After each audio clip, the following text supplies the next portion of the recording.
இறை இயேசுவில் மிகவும் பிரியமான சகோதர சகோதரிகளே, ஆசீர்வாதமான இந்த காலை வேளையில் உங்களை அன்புடன் வாழ்த்துகிறேன். இந்த நாள் இனிய நாளாக அமைய புனித மத்தேயு எழுதிய நற்செய்தி அதிகாரம் 1 இறை வசனங்கள் 18 முதல் 24 வரை உள்ள இறை வார்த்தைகளை இன்று நாம் தியானிக்கிறோம். இன்றைய நற்செய்தி பகுதியில் யோசேப்பு இறை வார்த்தைக்கு கீழ்ப்படுகிற நிகழ்வு நமக்கு ஒரு மிகப்பெரிய பாடமாக அமைகிறது. யோசேப்புக்கு மனித வார்த்தைகளும் கிடைத்தது, கடவுளுடைய வார்த்தையும் கிடைத்தது. மனித வார்த்தைகளையும் அவர் நம்பினார், கடவுளுடைய வார்த்தைகளையும் அவர் நம்பினார். ஆனால் எதற்கு அவர் கீழ்ப்படிந்து செயல்பட்டார் என்று நாம் பார்க்கிற பொழுது, நிச்சயமாகவே அவர் கடவுளுடைய வார்த்தைக்குத்தான் கீழ்ப்படிந்து செயல்பட்டிருக்கிறார் என்பது இன்றைய வசனம் நமக்கு தருகிற தெளிவாகும்.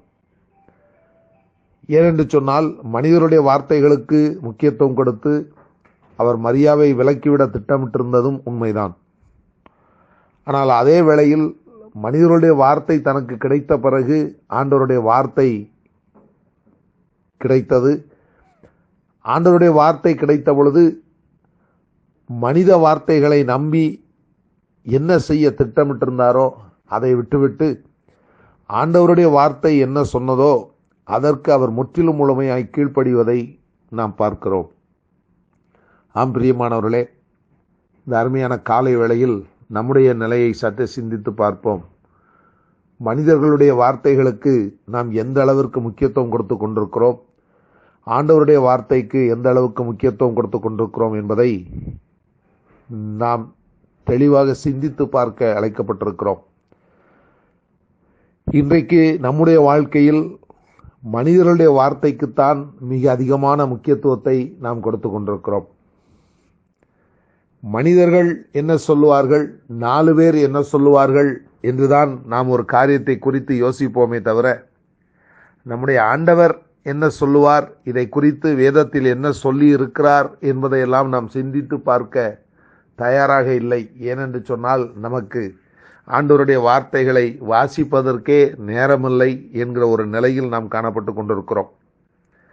கண் விழித்ததிலிருந்து கண் தூங்கச் செல்லும் வரை பற்பல காரியங்களில் மும்முரமாக ஈடுபட்டிருக்கிற நாம் ஆண்டவருடைய வார்த்தைகளை வாசிப்பது நம்முடைய தலையாய கடமை என்பதை நாம் சிறிதளவும் உணராமல்,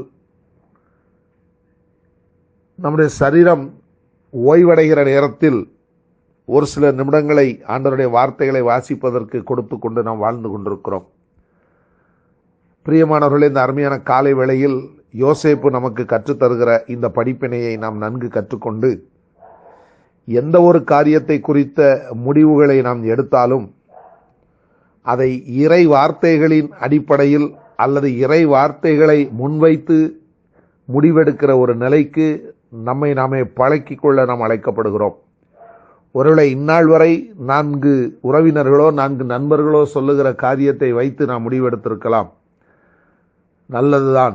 ஆனால் அதே வேளையில் ஆண்டவருடைய வார்த்தையை வைத்து நாம் முடிவெடுத்து நம்முடைய வாழ்க்கையில் செயல்படுவோம் என்று சொன்னால், நிச்சயமாக அற்புதமான ஒரு முடிவாக அது இருக்கும் என்பதில் எந்த விதமான சந்தேகமும் இல்லை.